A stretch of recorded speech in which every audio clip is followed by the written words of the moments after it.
In Joel chapter 2 verse 28, the Lord gave a promise through his prophet, saying, on the last day I will pour out my spirit upon all flesh, and your sons and your daughters shall prophesy. Your old men shall dream dreams, and your young men shall see vision. And when shall this prophecy come to pass? And the Lord said to me, it's already manifesting now. He said, I will pour out my spirit upon all flesh, but those who will gain access to prophesying will be your sons and your daughters, speaking to the prophet and the Israelites, which means those who will become partaker of the covenant with you, they will prophesy. And then he went further to say, your old men will dream dreams, and your young men will see vision. Is prophecy not seeing vision or dreaming dreams? No. Prophecy is simply communicating the mind of God. So it is not every prophecy that is released by seeing a vision or having a dream. Now that is what I want to explain to you now, because a lot of people now are actually operating in the prophetic unknown to them, because this is released upon all believers. Nobody is an exception of this spirit of prophecy. Now in the book of Matthew chapter 10 verse 19 to 20, he said, when you are being arrested and brought before kings, he said, do not be worried of what to say.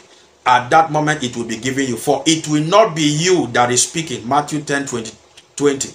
For it will not be you that is speaking, but the spirit of your Father that is speaking through you. The spirit of prophecy operates by speaking through his host. It does not speak to you, it speaks through you. And now a lot of believers, who especially those who witness, have experienced this dimension of the prophetic, but unknowingly to them. Anytime have you wonder, I want you to check this now in your own particular life, because this is practical, where you were preaching or you were speaking to someone, and all of a sudden you notice that what you are saying is very accurate, but this is not you. You know that you are not the one speaking. You just know that there is something behind how you are speaking now. You became very fluent and bold. You are speaking with boldness, and it's as if there is an authority that is residing inside of you. And you are just speaking, and you are speaking with authority. You want to stop, but there's something that keeps boiling from the inside of you, and you keep saying it. And you are wondering, I'm not sure this is me. Truly, it's not you that is speaking. It is called the spirit of prophecy. The spirit of prophecy has been speaking to a lot of believers, but many are not aware of these things.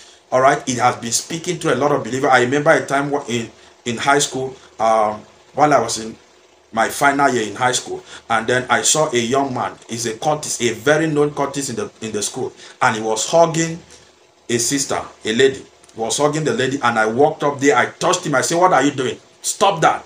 Why will you?" I spoke. I can't remember exactly everything I spoke, but I spoke to him out of anger, and then he stopped it. During the break time, one of their guys came to call me from the class, and I went out. They were standing around the tree, and they said, why did I speak to the young man like that? And the spirit came upon me again. I began to speak with boldness. I could see fear in their eyes, and then when I finished speaking, they had nothing to say, and they left. After that day, the spirit that entered me, that gave me authority to speak, you know, it was activated at that moment. He left me. The spirit have gone down. So anytime I was walking on the street at that time, I became afraid, because I was feeling, why did I do that? What gave me the audacity to be able to do what I have done?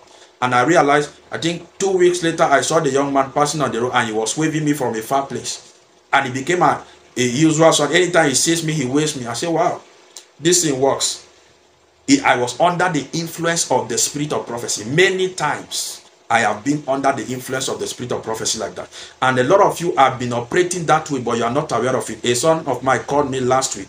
He went for evangelism, and then because God has been speaking about him going to preach, and while he went for the evangelism, he started speaking to a young man.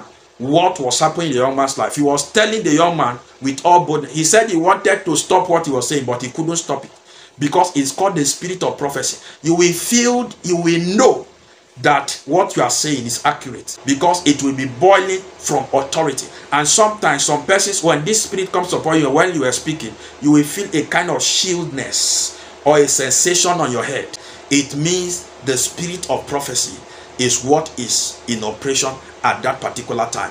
Where are the instances in the Bible where the spirit of prophecy manifested? In the book of Acts chapter 7, when Stephen was speaking with boldness. Stephen was supposed to be a steward. He was a steward among the disciples. And all of a sudden, he was speaking with boldness, and the people everywhere was silent. Everybody was shocked. Everybody was surprised as what was happening. Is it not the same Stephen that we know? And he was speaking with boldness because the spirit of prophecy was upon him. He was not seeing, but the spirit was speaking through him. God lends your voice to speak when the spirit of prophecy is upon you. And he was speaking with boldness. In the book of, also in Kings, the book of Kings, as in 2 Kings, where the king came to meet Elisha, and there was a great famine in the land, and then he wanted to come and kill the prophet. He said, is there no prophet in this land? And when he came, the spirit of prophecy came upon Elisha, and he said, by this time tomorrow, a measure of wheat shall be sold for 20 shekels. And it was so. He didn't see it. He was speaking. It was the Lord speaking through him, because the spirit of prophecy rested upon him. The spirit of prophecy rested upon him. One can be carrying the spirit of prophecy, and yet nothing is happening. Until he is activated, he will not speak through you. And one of the ways that activate him is through compassion. Just like when Jesus Christ had compassion on the multitude who had been following him 3 days, and he had them sit down, and the 2 loaves of bread and 3 fishes was able to fill 4,000 people after blessing it. Because the spirit of prophecy, one of the ways of activating it is by compassion. Those guys were following day 1, day 2, he didn't bless food for them. Day 3, it was until he had compassion he was able to perform that miracle. Compassion is one of the ways of activating the spirit of prophecy. And the second way is difficult situation that is against God. That is what happened in the case of Stephen.